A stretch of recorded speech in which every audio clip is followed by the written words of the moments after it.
Hey guys, Loman02, going to be doing some Canadian Highlander content this evening. I am going to be starting off with the deck tech, so please go ahead and look down in the comments section if you'd prefer not to watch a deck tech on this Canadian Highlander list and would prefer instead to watch gameplay. I'll have 3 games that'll be tagged in this as well in a variety of matchups. The list you have in front of you is 4-color Blood. I think the origins of this deck actually initiated in German Highlander, but it's a deck that sees play in a lot of different 100-card variants, but for good reason, because the deck's very strong, and it actually has a lot of flexibility in how you build it. The original 4-color Blood lists were more so quintessential mid-range decks that utilized 4-drop planeswalkers essentially to lock up games and to accrue value through its efficient creatures, whether virtually through basically just putting a big enough clock on your opponents they couldn't play the game of Magic over a certain time frame or after a certain time frame. And then your walkers. Planeswalkers are kind of like the modern-day Game-Day tomes, and Planeswalkers are threats as well as card engines and disruption. This list actually runs shockingly fewer Planeswalkers than the predecessors of this deck, and over time I've found I've morphed this deck more and more to be an aggressive deck. And the reason that is because I think, especially in Canadian Highlander, the speed of combination-style decks is so quick that oftentimes you don't have time to be sitting around and trying to uptick your Ajani Vengeance, or uptick your Garruk Wildspeaker, and that's a card I'm actually not playing in this list anymore, although at one point in time it definitely earned its keep. I've actually cut Chandra Torch of Defiance as well. So the deck's definitely very slammed to the ground and plays a lot more aggressive creature package, as well as some more disruption elements to include stuff like Winter Orb. So before we jump into this list, what is 4-color Blood? 4-color Blood is basically a base Abzan deck splashing red that utilizes the most efficient answers, disruption, and threats to win the game, all while playing it with a 4-color mana base. And it's shocking how well 4-color mana bases work out. Now, one thing I will say to this deck's tuning, it probably could cut 1 to 2 additional lands. What would I put in over them? Well, the nearest ones, and I do have a sideboard in this deck right now, 'cause it's kind of my building board. And actually, I used to play this deck in sideboarded formats, so closest to the block to get in there is probably Bitter Blossom and Sylvan Library. I think I would include Sylvan Library first, but both cards are really just a hedge bet against the more controlling builds of the format. Sylvan Library, you put it in your deck, or you want to play it in a meta game where you're not afraid to take 8 off of it the turn after it comes into play. You definitely don't want it just to be like filtration. If I thought I was going to use it for filtration, I'd probably just end up running Eldamri's Call in the deck and getting my best creature. Of note, I'm not running Eldamri's Call because I think that card's honestly just too slow. I think this list is just better off having another good threat, 2 mana, and then just using the curve to beat up on your opponent. Or at a minimum, put down a 1 mana Dork. If the Dork dies, play a 2-drop. If it doesn't die, play a 3-drop, and then by turn 5, cast your 2-drop in conjunction with another 3-drop. That's kind of the functionality of the deck. So, it is a mana Dork heavy deck. You'll see that I have my mana down here in the first 2 columns. I have taken a few lands down, so I'm running 34 right now. A couple of the lands I don't tend to count as land drops, although I am running them, and they do produce mana. Wasteland, I put it in my point removal / interaction pile. Caracas, I also put that in my interaction pile. And then Raging Ravine and Stirring Wildwood. I'm not running some of the other man lands. I did at one point in time, but I think they're just too slow, and they don't attack for enough. Treetop Village also notably not in here. Color requirements are so extensive in this list that running a solitary colored land, Treetop Village only produces 1 green, probably acceptable. It's just kind of too slow, and it doesn't really give you the mana you need. The one exception to that is Caracas. I'm running that because Caracas is just OP. I don't have... I am a base Abzan deck, so white is a relevant color. But oftentimes I find that Caracas is going to be generally close to the last land I play unless I can get value off it immediately upon playing it. Just because oftentimes it screws up your opponent a lot. If they tap out for a 3 or 4 drop Planeswalker and you're able to just play a Caracas and get through for, near lethal, or at least put them on basically a lethal clock, the game generally just ends. So it's a very, very powerful effect. That said, we're trying to run as few tap lands as possible. We have all the speed lands, like the Rager Verge Thickets. We have all the fetch lands. I think this deck runs every single fetch land in the game of Magic. We're running a Mana Confluence. One point in time I ran City of Brass, but I thought that was just a little bit too much, and I ended up putting in 1 basic forest just to be able to get a land off of this card right here specifically, Path to Exile. And guys, let me do this. I keep on forgetting. Let me bring up the card viewer before we get too much deeper into this. We are running 1 basic forest just in case our opponent plays Path to Exile, or now Assassin's Trophy. So there's 2 cards that really, rewards you for having at least one basic. And you may ask me, why are you only playing one basic in this list? Isn't Blood Moon or Price of Progress an issue, or back to basics? Yeah, those can be issues in certain games, but because the curve is so slammed in this deck, and I will reorder this deck by mana cost before I'm done with the deck tech, because the deck is caps out at 4 and it's intending to basically curve out. Oftentimes you don't feel the pain of those cards. Like, you have to think of it this way with this deck. Like, if someone's playing a Blood Moon on turn 3, and especially if they were on the draw and you run the play, you've already got down, probably 5 to 6 power on the board if you've kept a moderate to good hand. And if you drew a Moxen, you probably have more than that. Or if you drew some Moxen, you probably have more than that, or one even. You'd likely have more power than that. So, when they're playing a Blood Moon or a Back to Basics, like, yeah, down the line it's going to have effects, but if they're Dobbs, or if they're near Dobbs, or they're dead, they're close enough to dead to a point where, like, Bolt kills them, then, like, generally speaking, I treat Blood Moon and those kind of effects as a time walk. Now, despite a relatively high land count for a deck that has a very low converted mana cost, this deck doesn't realistically need more than 3 to 4 lands, so Price of Progress I tend to find actually is as good as you would think against this deck, even though it only has one basic in it. Additionally, we're running there's a couple cards you could template for the build to help support it against that card specifically, if you don't want to get beat up by Price of Progress, although I think basically just going lower on the curve means you have less lands that actually enable damage off Price of Progress. But Dromoka's Command's in here. One of the modes is actually very specific to Price of Progress, because it is kind of a worrisome card, and that's that damage from an instant or sorcery that would be dealt this turn is reduced to nothing. It's prevented.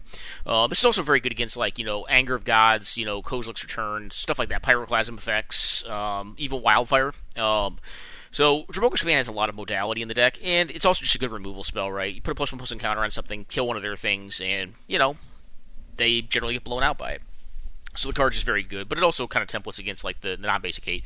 Also, can destroy an enchantment, or force them to sacrifice an enchantment, which, generally speaking, like, unless you're playing against Enchantress, like, folks are not going to have more than one enchantment on the board. It's not very common to have more than one, because they tend to be investment-based cards. So if they play Moon, you float, force them to sack, put a +1/+1 counter on your dude, and you're pretty much good to go. It has other answers to, like, Moon effects, like Assassin's Trophy, Abrupt Decay. This does tend to be a tap-out style deck, so oftentimes, like, if they have the Moon or they have the Back to Basics, they're going to be put into a bad spot where they have to basically put it down in the board state, like I was telling you, where, like, they know they're going to take another 6 damage off of the board as it stands when they do that. So oftentimes, like, you don't generally get to Abrupt Decay or Assassin's Trophy on the way down, but if they're playing it that way, oftentimes they're just Dobbs to the board regardless. So like I said, I think a couple lands could come out. Another spicy one in here is Horizon Canopy. I think it just, it belongs in any deck that's running green and white, because you're able to draw it. Even like base white decks, like just white weenie decks, I think should run Horizon Canopy. It's a free roll land. I mean, it enables you to play a few more lands like we're playing right now, and also get utility out of them as the game goes along. The other thing is this, like, I know folks will say that singular draw steps are not highly affected by fetch lands.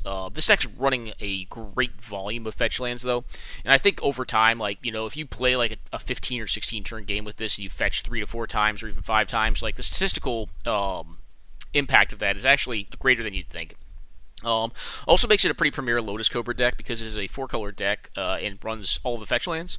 Lotus Cobra is a very powerful mana dork. It's the only 2-mana mana dork that I'm running in this list, and the reason being is because it also attacks for a significant amount of damage, as well as just makes a boatload of mana when you really care about it, because it's a curve-out deck. Being able to Lotus Cobra into 5 mana by turn 3, or possibly even turn 2 if you use one of the Mox in here to get it down on turn 1.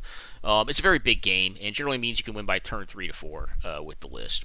Also running a bunch of Mana Dorks. Mana Dorks, they're fine. They can attack. The reason the Mana Dorks are in this list is really almost as like pseudo Moxen. Typically speaking, what'll happen is you'll play the Mana Dorks out. A lot of times these things just have Kill Me written right across them, and they'll get bolted out, turn 1. But the deck also has a very high density of 2-drop threats. So if that happens, generally speaking, you don't care that much. You just play a 2-drop threat out like Gaddock Teague or Tide Hollow Sculler or Tarmogoyfs, and Tarmogoyf's replacements like Putrid Leech and Grimflayer or Fleecebane Lion, Kasali Pride Mage, Voice of Resurgence, Scrappy Crusher. There's so many 2-drops, and when I break it down, you'll be able to see like all of them, like Scavenging Ooze.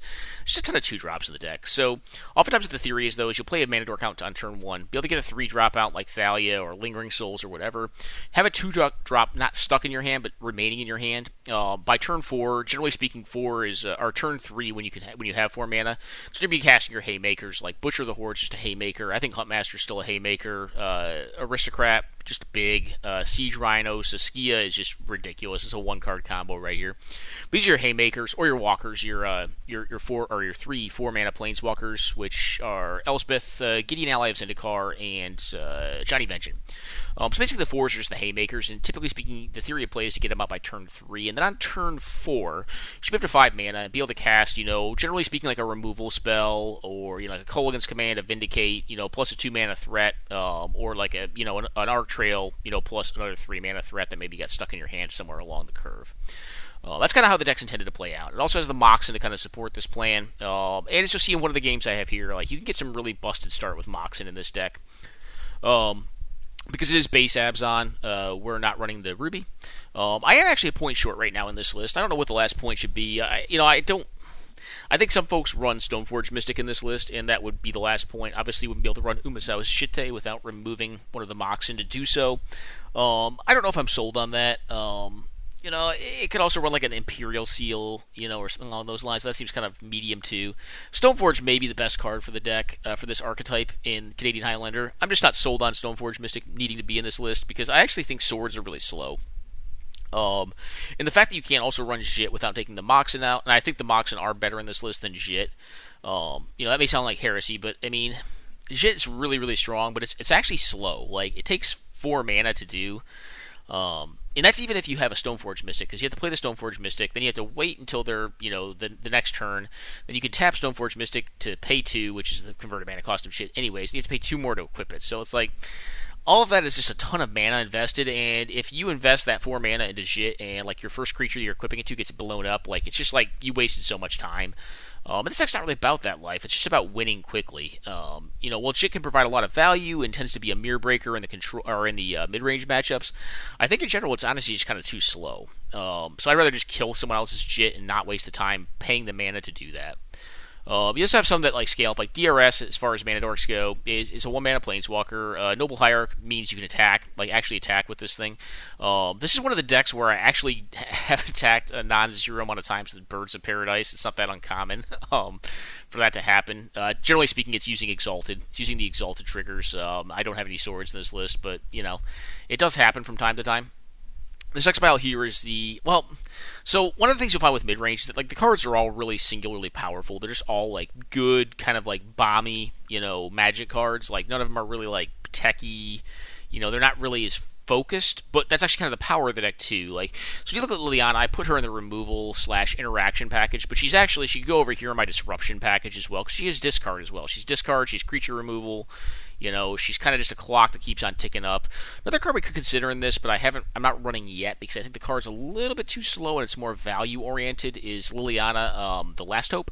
I think that card is really good, and I have run it in iterations of this deck, but that was more so in more controlling, like more like value-oriented mid-range decks, builds of this deck, whereas this deck's more aggressive, and I think Liliana the Veil is actually probably better in a more aggressive deck than Liliana the Last Hope, which is more of a value-oriented card. So I ended up taking her out. Johnny, I put him in the removal/interaction pile. Like, he kills a creature, he basically stone rains them. He doesn't kill the land, but you don't really need the land killed. If they can't use it, it's the same as it being killed. I don't think I've ever Armageddoned with this guy. Generally speaking, they just die before you need to Armageddon them. But, very, very powerful walker. At 4 mana, he's pretty hard to beat. I mean, he's great against other aggro decks. He ties up mana for control. If you get him down, like, he's going to generally win you the game. Especially because he's going to be behind a wall of beef. Alright, so Vindicate, yep. So I actually cut Maelstrom Pulse recently for Assassin's Trophy, which maybe kind of sound like a dubious plan, because, Assassin's Trophy is, has a downside. It gives them a land. But the fact that Assassin's Trophy's instant speed is really relevant, and the fact that it's also 2 mana, I've found makes it a much better card than Maelstrom Pulse, even though I think both are very good, but I think Pulse is just a little bit too slow. Now, Vindicate, I haven't cut yet, and I don't think I will, due to the fact that it also deals with lands. Oh, that's the other piece. Assassin's Trophy deals with lands, so being able to deal with lands like Tolarian Academy is huge. Vindicate, it kills anything, any permanent. This is Desert Twister for 3 mana, and I can cast it pretty easily in this deck because it's in the 2 of the primary colors of the list. Kolaghan's Command, yep, this is one of the splash colors in the red splash color, but, Kolaghan's Command is kind of a Swiss Army knife of a card, and I don't think if you could play it, I think you want to play it. Arc Trail, A little more of a questionable one, but this card is still a 2-for-1. I think still very, very powerful. I'm not running Forked Bolt anymore, but Arc Trail is just good enough. I found, like, even if it's just like kill a 2 toughness thing and like throw 1 damage at face, it's generally pretty decent at dealing with like walkers. It generally gets like enough chip damage on a walker that like a smaller creature can kill a walker relatively easily. But yeah, this card's just nuts. It's very, very good. Dromoka's Command, already kind of talked the praises of this card. Assassin's Trophy, already talked. It just deals with anything, including lands, which is pretty good. Abrupt Decay, yep, just premier removal. Especially in this format. The format's very efficient, so does everything.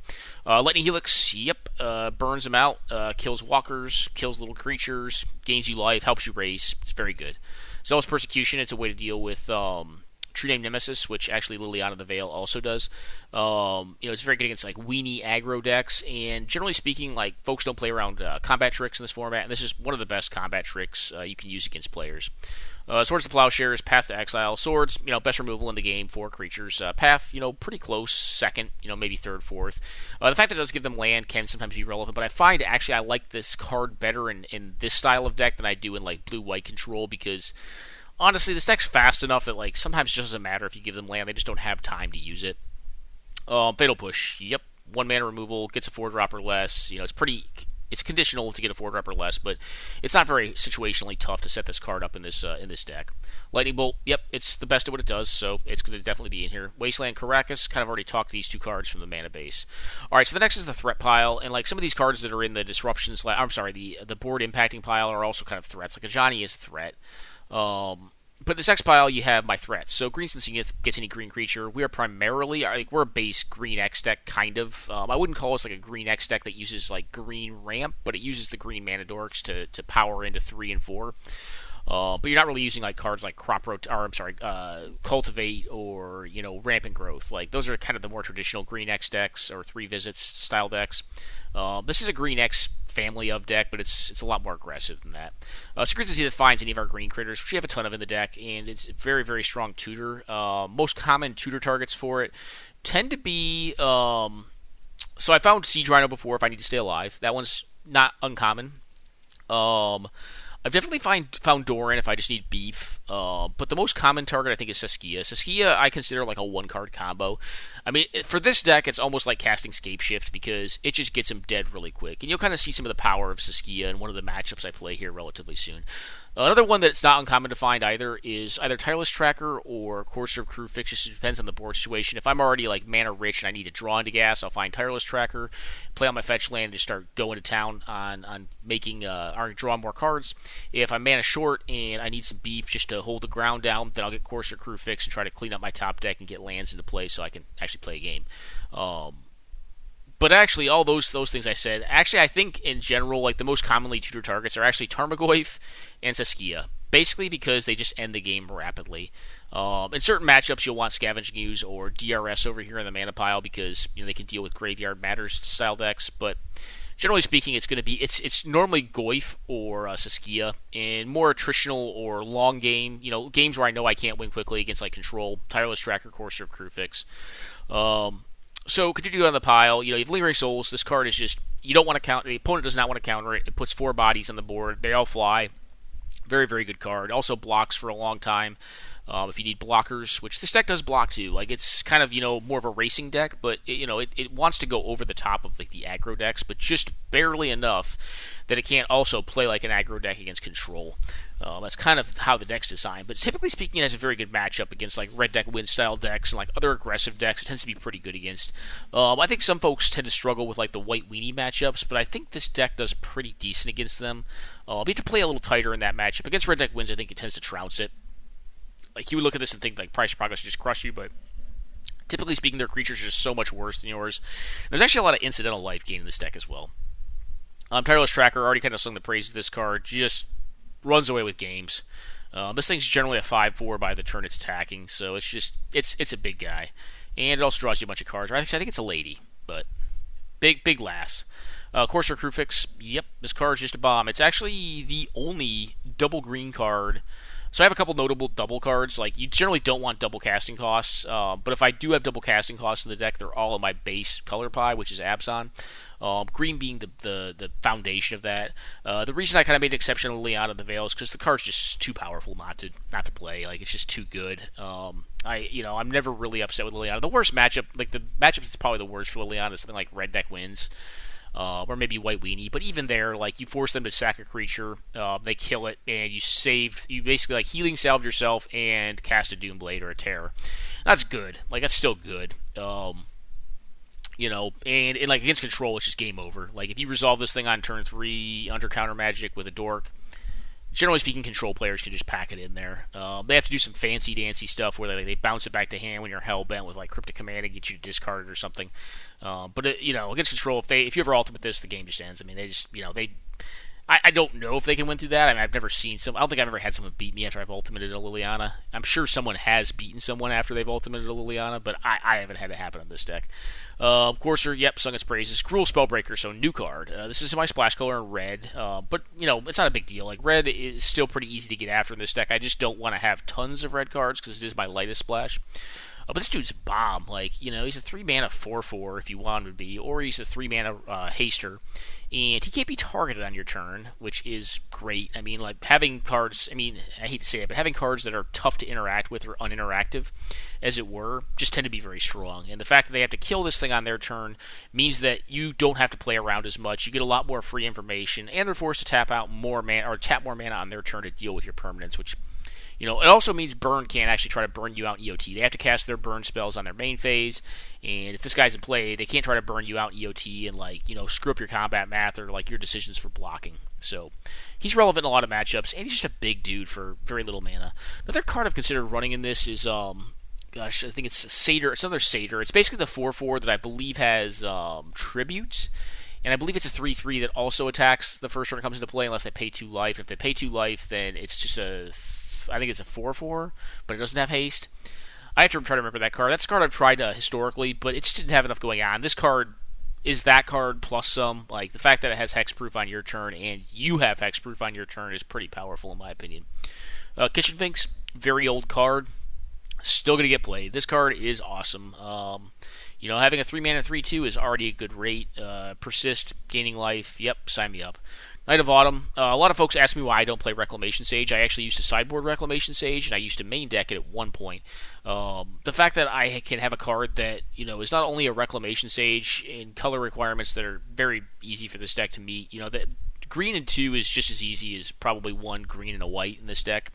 But the fact that I can have that card right here, but also have that card and the ability to make it a 4/3 for 3 mana, and or just gain 4 life, which is I've done before in this deck, is huge. And this card is if you can play this card, it's obviously strictly better than the Reclamation Sage, maybe outside of Elf synergies, but in this list, it's strictly better. All right, and I'm not running 2 because I don't want so many techie kind of value mid-range effects. I also want to have good beatdown play in this deck as well. Another Reliquary. This card is 1, a quick lock, and 2, it gets after utility lands, to include Wasteland, Caracas, my attacking lands down here. Sometimes it finds, where are you at, buddy? Horizon Canopy, which I can't find right now, but it's somewhere in this pile of land cards over here that draws me a card. But the simple fact is, since we're running so many fetch lands, Night of the Reliquary is just big. Like, it's just a big, beefy thing. Generally speaking, with the turn it comes into play, it's already a 4/4 or 3/3. Like, generally 4/4, which means it's generally beyond bolt range. And when you're sacking a plains or a forest land to get a land, generally speaking, you're getting a fetch land or you're getting like a wasteland or something. And it's just, it's another +2/+2 basically to this thing. And, they get hit once or twice with this, they're probably dead. Luxodon Smiter, yep, plays around counter magic, plays around discard, sign me up, and it's a 4/4 for 3. One of the common things you'll find is that this deck, has a lot of big booty things. Like, it has a lot of just thick dudes. Following that, that same train of thought, you have Anna the Foremost, which is another thick lady. Like, it's just hard to remove. Like, it's just big, and if it gets on the board, red spells are not generally going to kill these things unless the opponent's 2 for winning themselves, and also tying up and using a lot of their mana. Doran, a lot of folks are not high on this guy. Like, I actually look at Doran as kind of like a taxi creature, because against a lot of the white-based attack decks, like, they have a lot of X1s, and Doran just makes them crap. Doran also just smashes face. Yeah, I got it. He's a legend, and I've showcased a lot of legends that are in this deck, so, Caracas is a little bit tougher to beat for the deck. But this guy, if he just hits him once or twice, like, generally speaking, they're within striking range just to be dead. And he makes the counterattacking, just the exchange, the race, a little bit more futile for decks that run a bunch of X1s. Scrappy Scrounger, one of the few colorless sources of damage in the deck.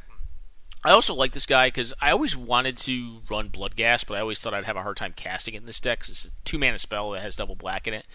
But it's really hard to deal with for control. That's kind of the same with Scrappy Scrounger. Because it's a more aggressive deck, I don't really care about the not able to block clause, especially because this dude's not a great blocker anyways. He's got 2 toughness.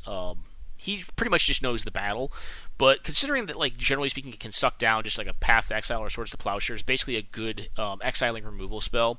I tend to be pretty happy with him. If he doesn't, then he can just run away with the game because, you just attack in, they chump, I trade with him. He comes back later on in the game if you're trying to play a more value-oriented game. So I find he has a lot of range in a lot of different matchups, despite the fact he can't block.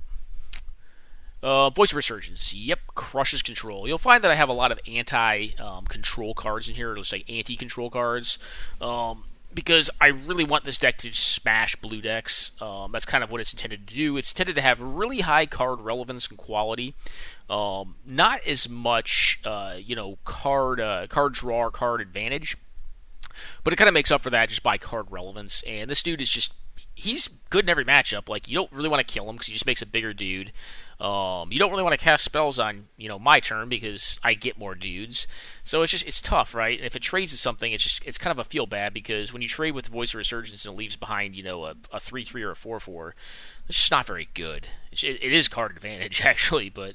Alright, so Kasali Pride Mage, just another one of our odes to having to deal with artifacts, enchantments, equipment, Kasali, another very old card, I think around the same age, or maybe a little younger than Kitchen Finks, but...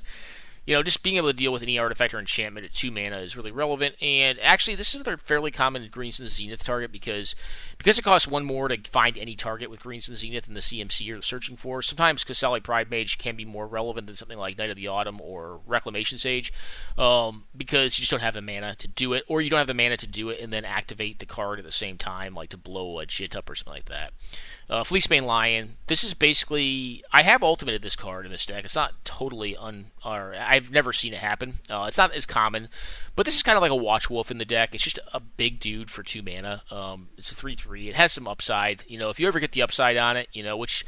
believe me, you don't want to just tap mana to do this when they have a bunch of mana open, but if they've tapped low and like you kind of got them on the ropes and you don't have anything else better to do, it's a good mana sink. It makes it bigger, and it also just makes it, damn near impossible to kill outside of like a Terminus or something.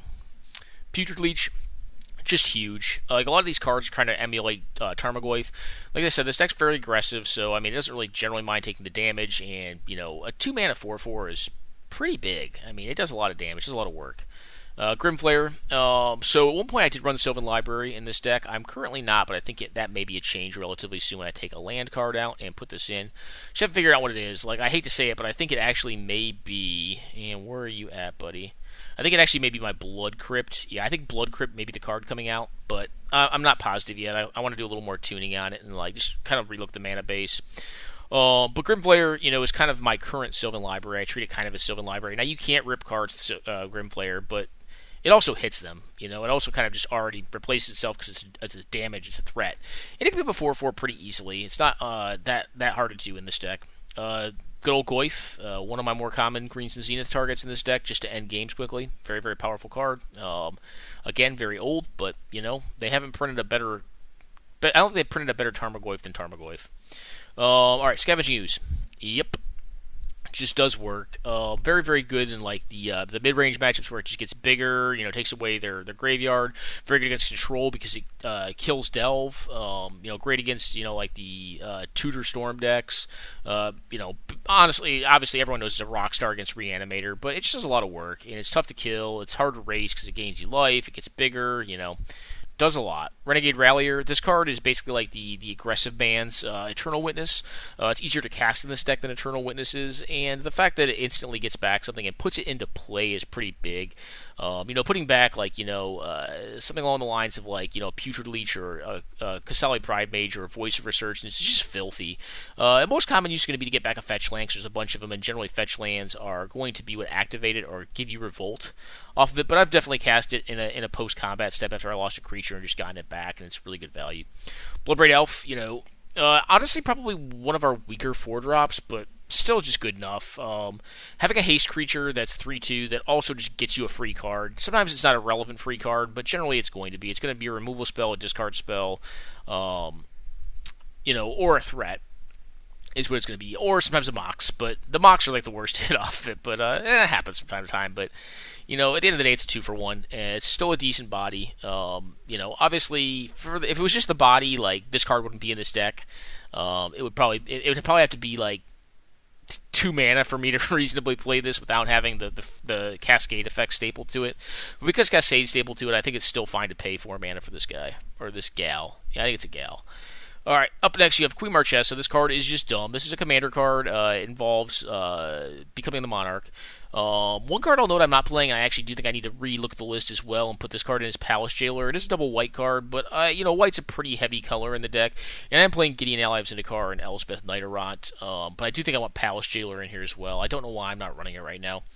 But I should be. But Queen Marchesa also has the Monarchy mechanic on it.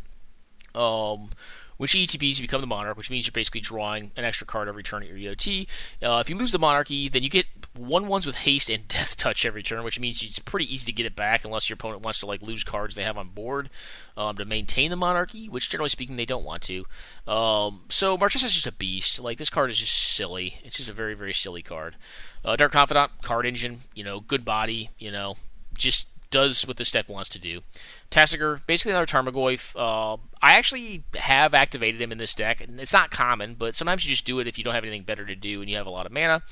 Velcro Aristocrat, some of these cards do have nombos with Doran the Siege Tower. This is one of them. But Felgarath Aristocrat's a great card. The Sack Outlet's actually kind of nice to have as a random thing in the deck because it actually helps to blank lifelink. She's also indestructible, which is good against Wrath decks. She's a very, very powerful card.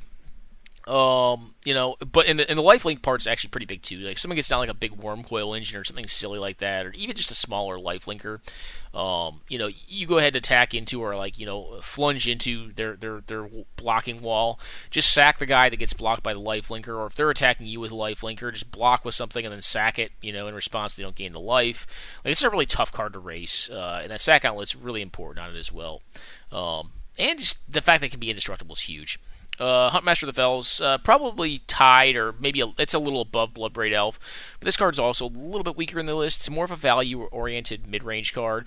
But the upside on it of flipping into a 4/4 Trampler that just kills something on the spot and also domes them for shock damage, it's too much. It's too big. That if this is going to be a curve topper in the deck, I'm possibly not going to draw anything relevant on the following turn, or I'm playing against control. This card is just big enough, good enough that I think it's definitely worth playing.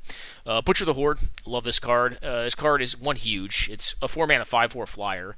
You can also use this as a sack outlet, and this thing can gain haste, which is probably the most relevant clause on it because you want to be basically hammering them out of nowhere. You don't want them to know how much time they've got, and this card and effects like Falcon Wrath Aristocrat just don't let them know how much time they have when they're playing against you.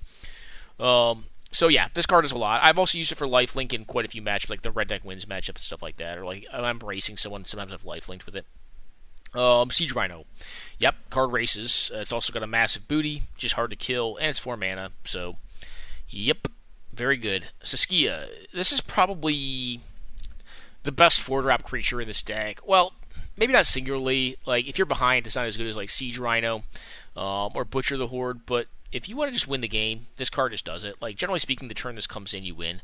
You either literally win or like you win and they just concede because they just can't beat it because it's so fast. This card kills people out of nowhere. Like I was saying, it's kind of like the mid-range variant of Scape Shift. It's almost a combo win unto itself because it's so much damage. If you're not familiar with her, she's kind of a weirdo card that was from Commander release. Vigilance Haste 3/4 for Jund plus white mana. When it comes into play, when Saskia the Unyielding comes into play, choose a player. Whenever a creature you control deals combat damage to that player, it deals that much damage to the chosen player. So it basically gives everything double strike when it hits your opponent. So if you're on an uncontested board and you have this and like another 3-power attacker, that's 12 damage, like just out of nowhere. And it's haste. It's like, it's tough. It's a tough card to beat. Gideon Ellis, Zendikar, yeah, he's just too good. Elsbeth, Nighterrant, also again just too good. I think not to play. Raging Ravine and Stirring Wildwood, they're just the biggest man lands that are the hardest to kill and also hit the hardest. So here's our last pile, our disruption pile. There are a couple creatures that actually attack in here as well. I have even the Mind Sensor, which is just a great card. Some cards like Thalia could even go over here. Like Thalia is kind of pseudo disruption too. I mean, basically means they can't block creatures the turn they play them, and also against some decks it just means they're a turn slower casting anything. Even Mind Sensor though, yeah, just stops folks from tutoring. Very powerful against combo decks. Very powerful against fetch lands, and the body's fine too. With 2/1 flyer with flash, not bad. Winter Orb, yep. I'm not playing Armageddons in this list because I am playing Gaddock Teague, and I don't want to have too many 4-mana spells. I think the upside on Gideon and Elspeth is high enough that it's worth doing, and Johnny as well. But basically, Gaddock does blank 4 cards in my deck if I draw them, to include the Gideon, the Elspeth, the Greens and Zenith, and the Johnny. But I find it doesn't happen all that much. But it happens enough that I don't, it could happen enough with 6 cards that I really don't want to have Armageddons in the deck.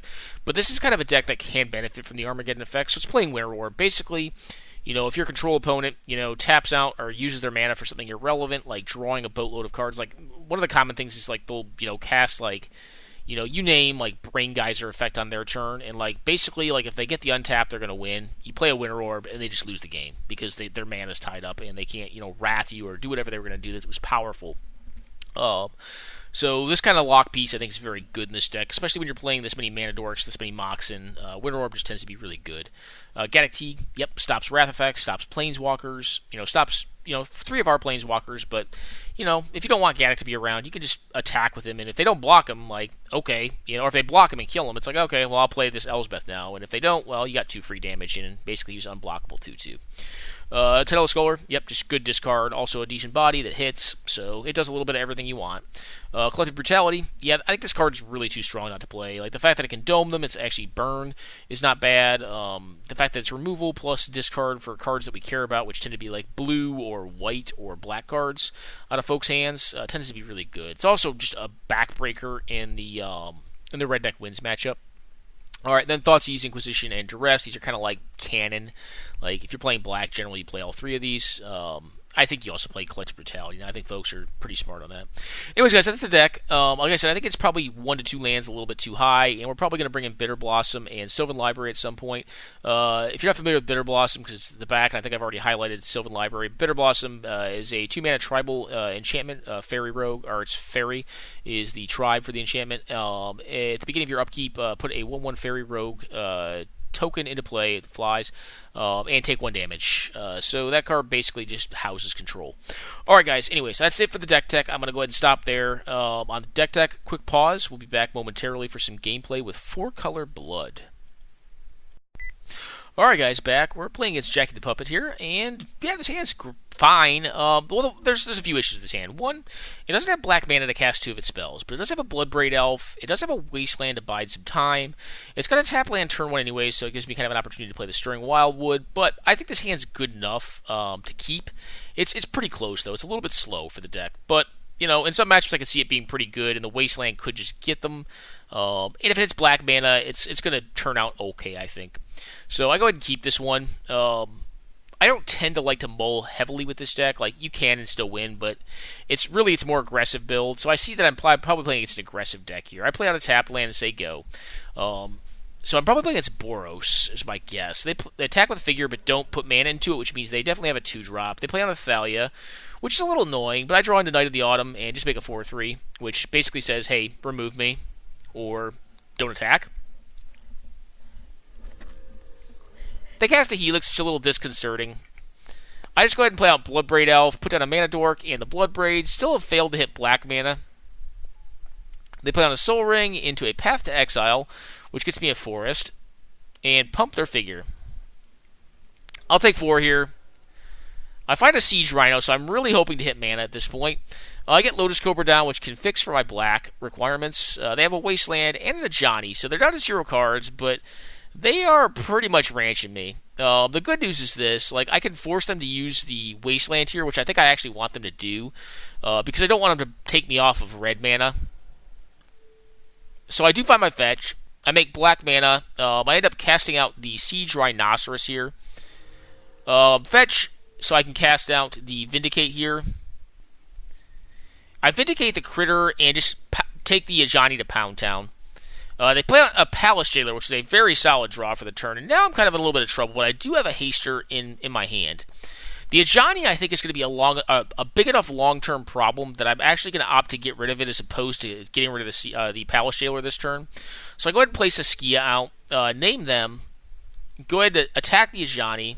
They allow it to die. I get rid of their plateau, so they're off of red mana. I figure that I'm going to beat them with card quality, not per se quantity, but now I'm obviously going to face. I lose a couple dudes in this exchange, but I get back the Siege Rhino and have the Monarchy and have another 4/4 in play. And despite getting beat down really hard in the early game here, I've got their recurring source of advantage, their Ajani, off the board, and their creatures really aren't going to be able to keep pace with mine. That's kind of like what the plan was here. Is it doesn't really matter if they have a couple more cards, as long as they're like Dryad Militants and Ismarus. Like, I don't think they matter. Like, my creatures just have a big number here, a 4 here, and all of them are just tough. Like, they're just tough creatures to block and kill. We're at a point now that we can play a Johnny out and just bolt this Thalia off the board, and then probably just win with a single combat step. Actually, yeah, I think we do just win with a single combat step here. But if we played a Johnny, that would assuredly give us a kill in a single combat step with all these folks basically having double strike if they hit my opponent Jackie. But that's kind of what this deck's designed to do against like the aggressive decks. It actually plays more of a mid-range value plan against the aggressive decks, and then against control decks it just plays an aggro plan. That's kind of why it's called mid-range, right? It's a quintessential switch deck. It wants to play control against aggressive decks, and it wants to play aggro against the control decks. I do think what makes 4-Color Blood distinguishable is that it has a very rapid ability to change the role of beatdown or control. Has a very rapid ability to change that role as per the pilot's discretion, which I think allows the deck to scale pretty well with skill. Anyways, guys, quick pause. We'll be back for game number 2 in this match. Alright, guys, we're back, and we have a much... Well, this hand's interesting, right? Like, it's probably a better hand than the first hand I kept. The one downside of this hand is it doesn't have a 1-drop accelerator. It doesn't have a 2-drop in it. So the hand is kind of clunky, but it's on the draw, which to me makes it a little better because if I draw to a dork, like, the hand just goes off. The dork realistically probably just gets burned out. But all these creatures are just good. And I also have a Caracas, which can be really good against white weenie decks. Like, a lot of folks don't, I think, know it. Like, folks who don't play, like, black, white, or white Death and Taxes often don't realize that, like, Caracas is secretly really good against them because, like, that deck plays a lot of Legends. It's also really good against me because I play a lot of Legends in this deck. So, anyways, the hand's not the best, not the worst. It's also pretty impervious to discard, but here you go. Like, there's a Kythian.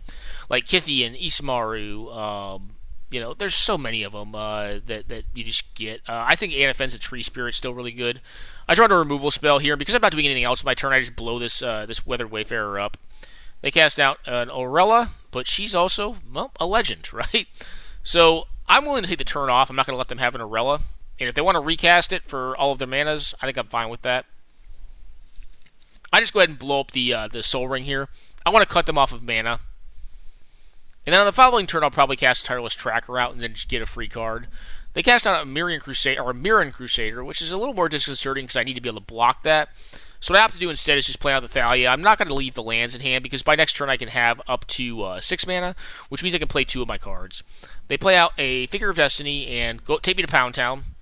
What I have to do here is just play out the Thalia and leave up the Assassin's Trophy. I'm looking to just block the Mirran Crusader here. I want to actually trade my card.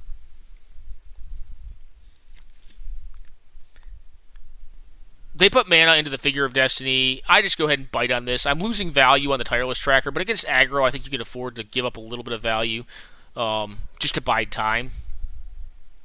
They cast out a Spirit of the Labyrinth, which would have blanked my Tireless Tracker regardless, unless I use it on their turn. I get a Doran down. Doran is just huge. Like, he's just really hard to attack, and he kind of does what I was talking about here. He just makes it so all of these cards are kind of trash heaped. Like, they can attack for a combined power, quote unquote, of 4 at this point. Based on the toughness of their critters. But if you look at their critters, like, they have a combined, like, hell, they could probably do 16 damage with one single swing with this board. Before I rip it apart. So I play out Tireless Tracker here. I play out Gaddock Teague. I have a Caracas to bounce. I turn my Doran into a 1/6, basically a 6/6. At this point, they play out another Kythian. I believe I just bounced Kythian at EOT here. And now they're in a rough spot. Like, I don't think they can win this game. I believe I just attack with all of them again. And if I need to, what I actually plan to do is bounce one of these legends and actually replay my own legend. So I have a blocker. So they cast out a Lightning Helix, which means they're going to stay alive here, but they're going to have to chump pretty much everything. And they do. I could have attacked with birds, I note that, for 1 damage, but I kind of figured in my head, like, hey, they probably have a War Leader's Helix or a Lightning Helix or like a couple bolts, bolt effects. That's why I left birds back, because what I want to do is attack, trade with a bunch of their stuff, and if they didn't trade and they just took and then went to a very low life total, then I could bounce like the Doran or the Anafenza, the Foremost, and just played her back out, or one of the two back out, just to block. And I would have still had birds to block as well. As a 1/1 blocker, basically, because of Doran, which means it could have traded with any of the 1 toughness things that my opponent had on board. So anyways, you kind of get to see 4-color Blood do its thing against a more aggressive deck, a Boros deck in the format. I do think we got a little lucky in our draws, but at the same time, like, we got lucky in our drawouts, but neither of our hands were like exceptional. They were like just kind of average hands.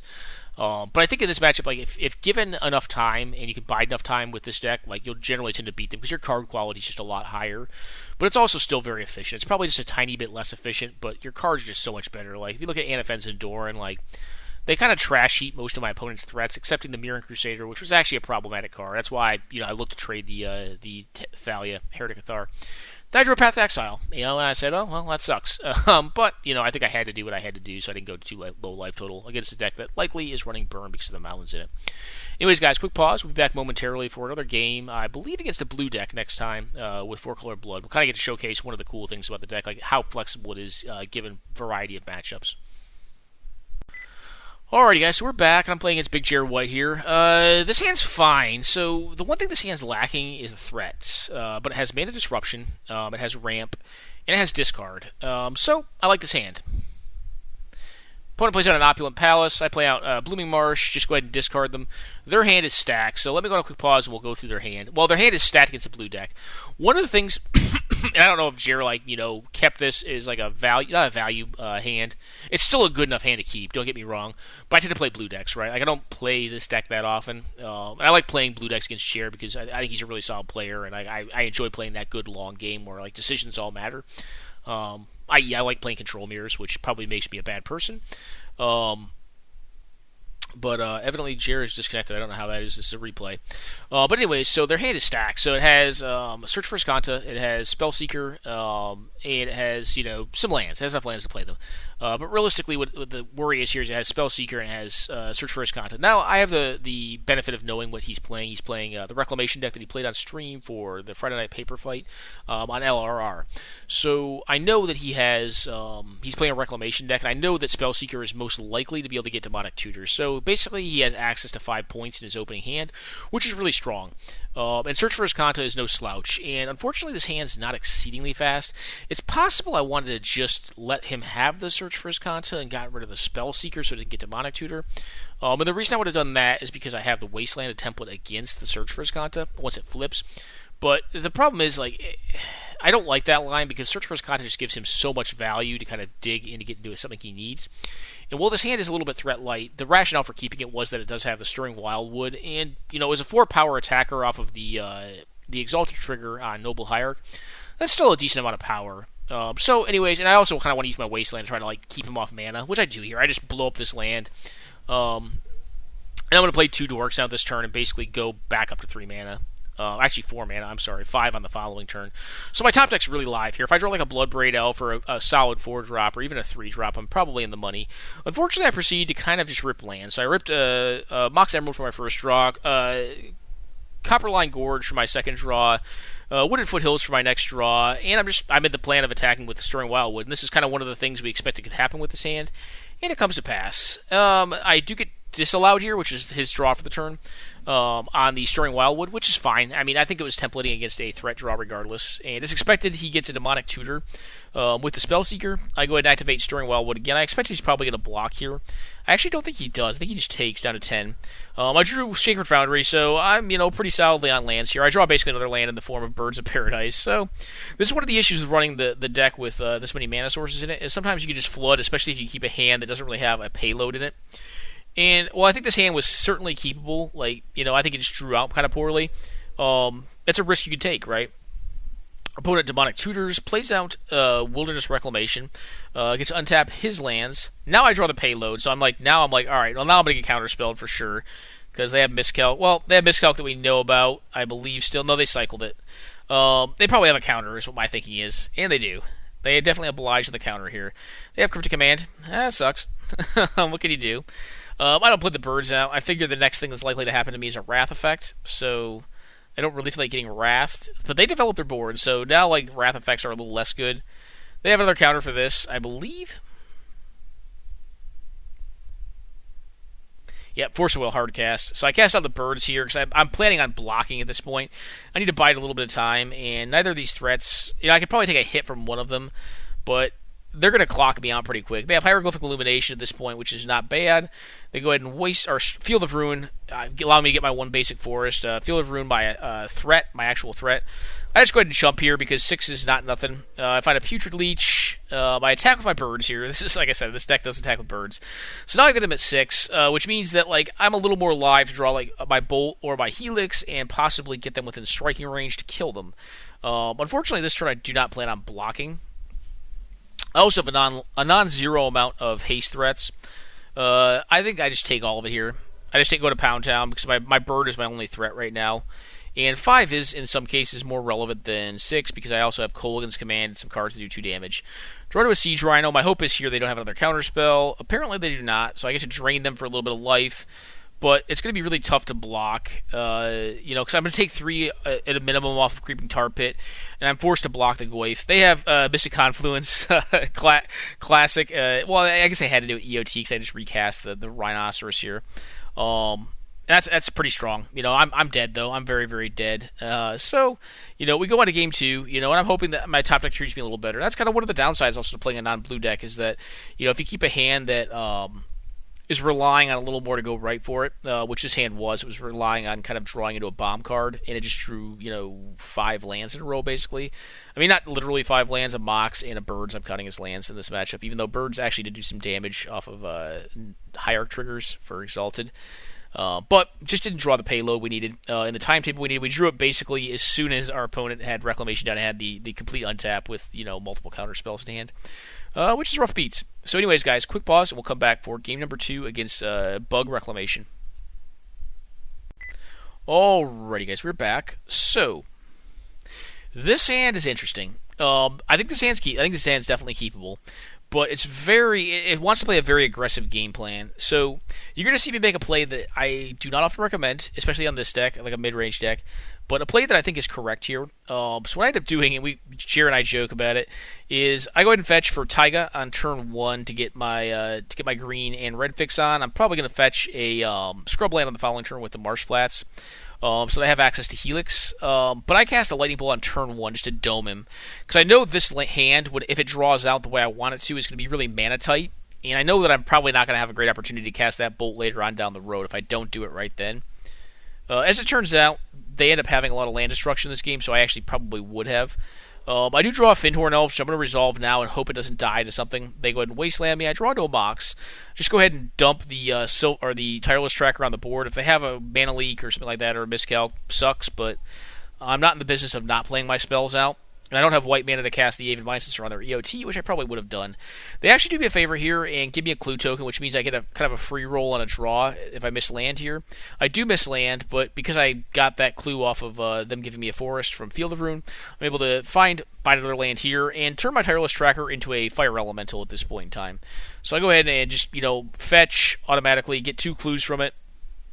Draw another fetch land, which is going to build up a lot of value on the following turn. Attack for 8, putting them down to 3. Which again, if they were at 6 as opposed to 3 off of bolt, or as opposed to 3 off of bolt, then it would have made basically not any one of my threats lethal. So right now they have 2 lethal threats they have to deal with on board, and I'm live to draw any other burn spell in my deck and possibly close it out. Plus I have a fetch land, which is essentially equates to 2 additional cards if I want to invest the mana into getting value off of it. That said, you gotta get to see the power of 4-color blood here. It's a quick deck, so you don't always have like a more controlling blue version or blue deck. You don't always have time to kind of set up against it, and if it gets kind of a quick draw like this, it can just run you over. All right, guys, quick pause. We'll be back for game number 3 in this match. Alrighty, guys, we're back. This is my most powerful opening. So where variance takes away in game 1. Variance gives back in this game. And that's kind of one of the things you play this deck for. Like, it has very high quality cards, so you're playing a little bit more of a game towards variance. You don't have like Xerox and cantrips in the deck to kind of purify your draw and make sure you're fighting variance as hard as you can. This deck kind of just plays really good cards and hopes that it draws well. This hand is stellar. This I could imagine better hands for the deck, but not much. And we drew to a Renegade Rallier, so we're on the draw here. So I feel bad for my opponent because Jer has a Library of Alexandria, which is a sick card. And when you have it in the openers, it tends to win games. But here it's going to be more of a liability, I think. So we get a Savannah, play out our 2 Moxen, get a Renegade Rallier down on turn 1, get back a fetch land. Alright, so I'm going to be fully honest here. Like I just wanted F6 value, that's why I fetched there. I know that fetching on their turn or their EOT is way more correct, but I just want to get F6 value here. I highly doubt they're going to try to wasteland me here. If they did, it would actually be pretty good because I'd be off 2 of my spells. But I have a turn 2 Saskia, which equates to 12 damage on board to my opponent, putting them down to 8, and very, very dead on the next turn. So unless they have like Toxic Deluge in hand, they're probably dead.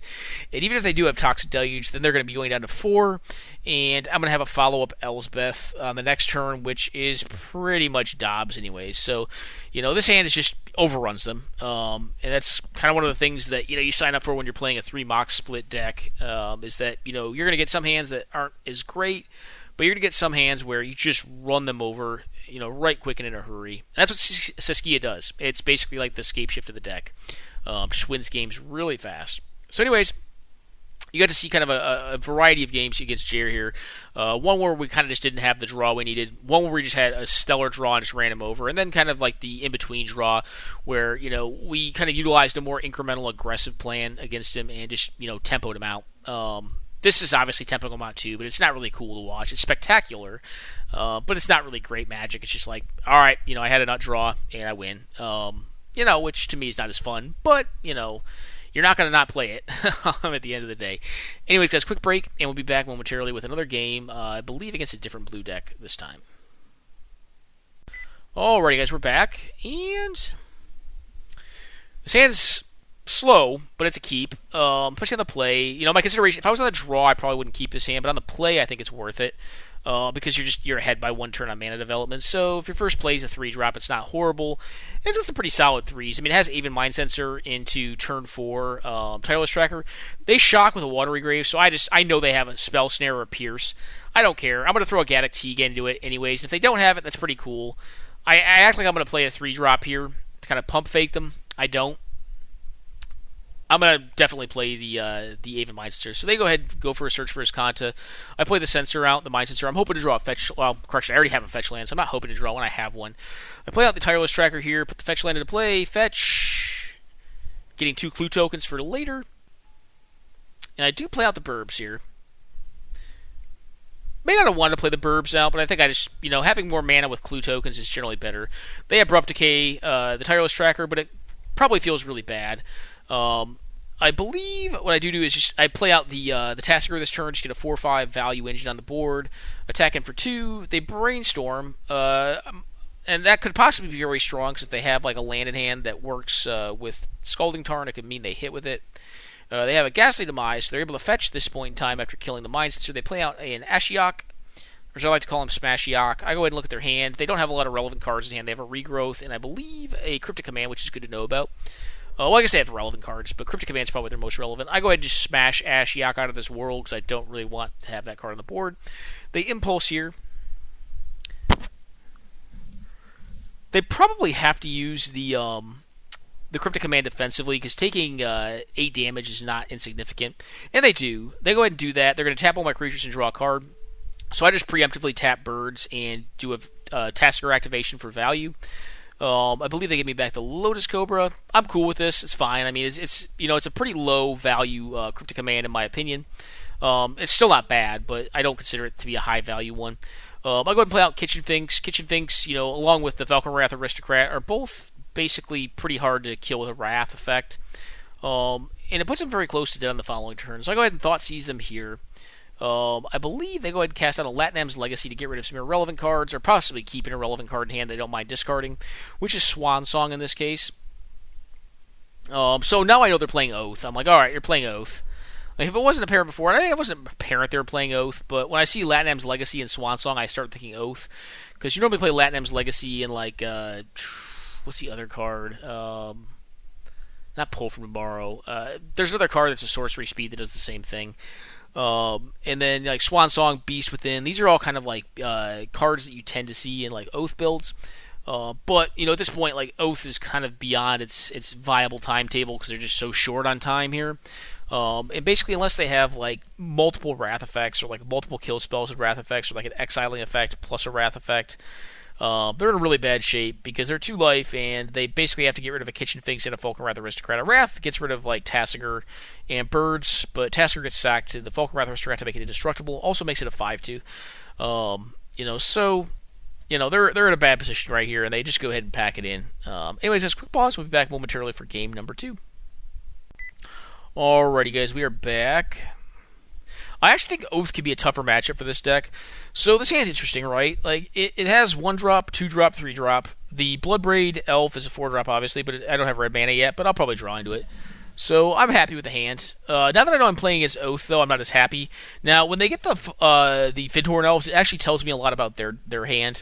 I assume at this point they do not have Oath in hand. I'm pretty happy to draw Caracas against Oath. I do get Putrid Leech down because I want to take them to Pound Town here. They evidently found a land, take some damage off it, cast a... Go for the throat, I was going to say Abrupt Decay, but they cast a kill spell on my Leech. I want to leave the red mana in hand because I want them to play or assume that maybe I don't have access to Bloodbraid Elf on the following turn. So I get Doran down, and Doran's a beating. Draw no Mox here, but I just go ahead and play out my Badlands this turn. I'm going to leave Mox in hand. If they cast a discard spell and they get my Mox, cool. I don't really care. I believe they Force of Will the Bloodbraid Elf to reduce the clock on themselves. I get down Finks instead. But I'm pretty happy trading a Bloodbraid Elf for 2 cards and getting a card out of it still. Seems like a really good exchange rate to me. And it kind of tells me they're pretty desperate here. They don't really have time to be wastelanding. They do Maelstrom Pulse my Doran, though. But Doran got a hit in, so he's still good. I just go ahead and tap down their green source here because I figure it locks them off of more of their cards than trying to tap down one of the blue sources. And if their best plan is to activate the Fairy Conclave to attack me, they're probably really dead. I go ahead, and they're at 1 land right now, so there's not a lot of cards that get the Butcher of the Horde here, like Pact of Negation. Cast out Butcher of the Horde. What I intend on doing here is sacking the Kitchen Finks to give the Butcher of the Horde haste. I'll attack them for 5, and then I will just use Johnny's down tick to Lightning Helix them for lethal. So anyways, guys, that is 4-color Blood in a variety of matchups. Oath, Bug Reclamation, and then against, like, I think Mono-White or Black-White Death and Taxes. So a few matchups. I didn't have a ton this time on this deck, but this is a really kind of old deck archetype that, over the years I've continued to, like, template and just remold the deck. Based on what I want it to do. That's kind of one of the cool things about the deck is it does have a lot of different permutations you can take it through to make it better in given metagames, so it's more of a techie list. But at the end of the day, it's not that techie because it plays just all good cards. Mostly all the cards are just good here. I mean, like Galactic, maybe not the best, but he's so good at the anti-control game that just playing a bear is not horrible. in the deck. It does limit the ability for you to play like more 4-mana planeswalkers, but you can just play more good 4-mana creatures that just end the game quickly, like Butcher of the Horde. But this deck always makes me smile. It plays, at the end of the day, a pretty much fair game of Magic. You have some starts like I had against Jeremy White there, where you just killed him on turn 2. But it's not really doing anything intrinsically unfair. It's just playing high card quality and just winning. And has the best disruption, best removal, and best threats, most efficient threats. So very fun deck to play. Has a game against a little bit of everything. It has some bad matchups. Like against hard combo, I would say this deck's not generally favored. But that's kind of why I upped the clock. I upped the clock because I wanted to have a greater amount of match win percentage points against like the combination, the aggro combination style decks. And I think in general it tends to do that. Like I'm not going to say it beats them over 50% of the time, but yeah, I think it's probably still like a 45-55 matchup against like Storm. It's not great, but it's not horrible either.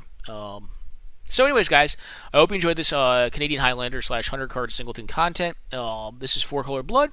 I think nowadays there's even more aggressive versions called 4-Color Basta after the player in Victoria, Canada. That deck's a little more aggressive than this one. It plays even less value cards. I think just sometimes with chagrin in like mid-range matchups, but it's playing stuff like Curd Apes and like Wild Nacatl. And Wild Nacatl is not a card that's outside the realm of possible for this deck, but I'm not quite there yet. Maybe it needs to be that fast, but I oftentimes find that like when you try to go that route, like you oftentimes sacrifice a little bit of potential to win long games against blue decks. And I kind of wanted the deck to be able to do a little bit of everything and just be benefited from play skill as much as possible. I'm not saying I'm a great player, but I played this deck a lot, and I feel like I can pilot it decently well.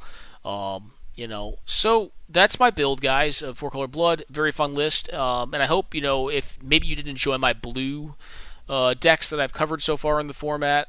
This is a deck that maybe excites you a little more, and I'm going to continue doing these deck techs and these Let's Play with a variety of Canadian Highlander decks because I really think the format is awesome. I think it's probably one of my favorite formats in Magic. 100 card is my favorite. I don't know if it's per se Canadian Highlander. I like German Highlander a lot too. Aussie Highlander is great, but it's not 100 card. Commander, no thanks, but that's probably the only 100 card format I'm not a huge fan of. But yeah, at the end of the day, like I think there's a lot of cool decks out there, and I kind of wanted to cover more archetypes. And here you have just kind of an aggressive mid-range deck. I say that like it's somewhere between the two. It's a sliding scale, right? But I would say it's more mid-range than it is aggressive, but it's a more aggressive build of a mid-range deck. So anyways, guys, hope you enjoyed the games. Definitely cool games, and thanks to all my opponents for the good games. And we'll be back, some other point in time with probably some more decks in this format, so you as viewers can kind of get an idea of what the format's all about. All right, guys, thanks, and enjoy.